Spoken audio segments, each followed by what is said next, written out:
Well, we begin tonight with a developing story out of Russia. The anti-secrets website WikiLeaks has now released a letter that was allegedly written by Edward Snowden. Here's part of that letter. The Obama administration has now adopted the strategy of using citizenship as a weapon.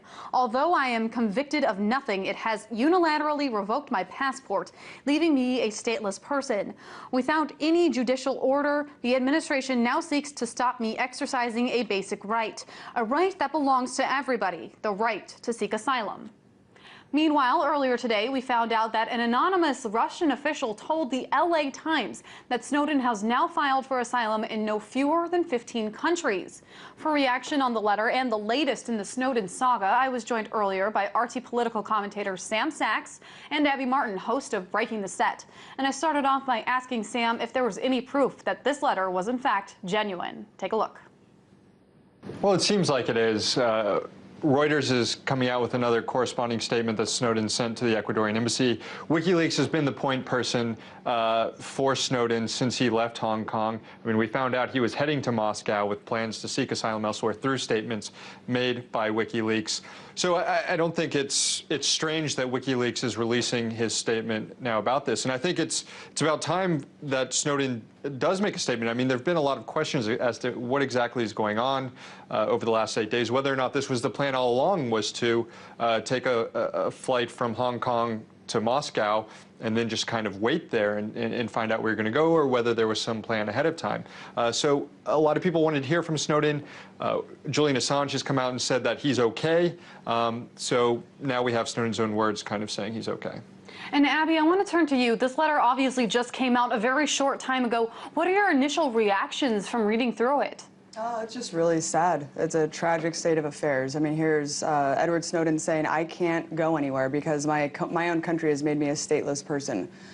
This is a right. This is a human right, absolutely declared in Article 14 of the Universal Declaration of Human Rights, to seek asylum. And the fact that President Obama has demanded his passport to be revoked, he's pressuring leaders of other countries to not grant him asylum. I mean, what country are we living in here? This is trumping a Universal Declaration of Human Rights that everyone should have on the entire planet. We've had no problem taking in political prisoners or political dissidents from other countries who actually have been charged with crimes. So it's an utter disgrace. And it is interesting to point out that there has been no extradition treaty between Russia and the U.S., and there currently is none. Now, Sam, we do know today that, according to an anonymous Russian official, that Edward Snowden has filed for asylum in no fewer than 15 countries. Is there any indication right now as to what those countries are, what the possible asylum processes are, if he has to be on soil in order to get that type of asylum, anything like that? Yeah, we don't know what countries he's applied to. We could imagine he's applied to Ecuador and certain other countries that seem to be willing to take on free speech activists, whistleblowers, and also countries that might just be okay with thumbing an eye in the United States. Look, some of Snowden's most recent leaks have been given to countries that have been exposed to this sort of illegal surveillance. Der Spiegel in Germany ran the article from Snowden's documents that talked about how Germany is one of the most frequently used sites for the PRISM program, for the NSA's PRISM program, and how we've been spying on the European Union. Look, if he wants to, there's been conflicting reports of whether or not he's applied for asylum in Russia. Putin today said that, he could stay in Russia, but he has to stop embarrassing, his U.S. partners. And of course, Snowden's statement to Ecuador said he does continue planning to release more documents. So that doesn't seem to quite jive with any asylum hopes, at least there. And we'll get to that letter in just a minute. But also another thing to point out is before Edward Snowden actually went to Moscow, he was thinking about applying, as far as we know, to countries like Venezuela, to Cuba, to places that have been not so warm and friendly with the United States. Now, Abby, talk about this concept of shopping for countries in order to get that asylum bid that he's so desperately looking for. I mean, really, what are his options? This is really all he can do at this point. I mean, he's in a transit center, international airport. I mean, he has to apply to as many countries as he possibly can. Whether or not these countries are going to grant him asylum is a different story. It's really a big, like Sam just said, I mean, you're basically defying the largest empire in the world that could really go after you if you make this bold move. But really, he has no other choice right now. He has to do this.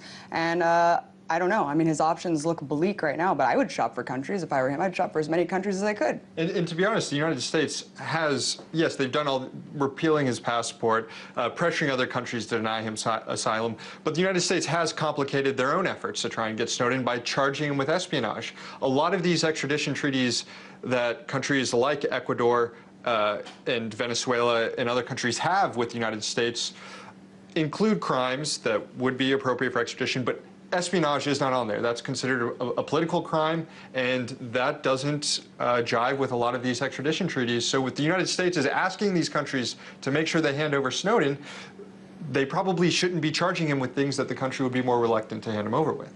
And Sam, piggybacking off of the letter section that I had read earlier, let's talk about revoking a person's passport. Yes or no, does that stop a person from getting asylum?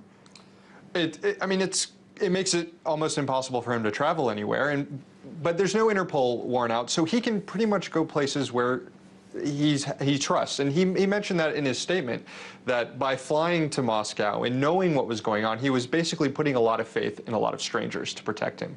And that's kind of how he has to live throughout now, because there are a lot of countries that he can't fly into now.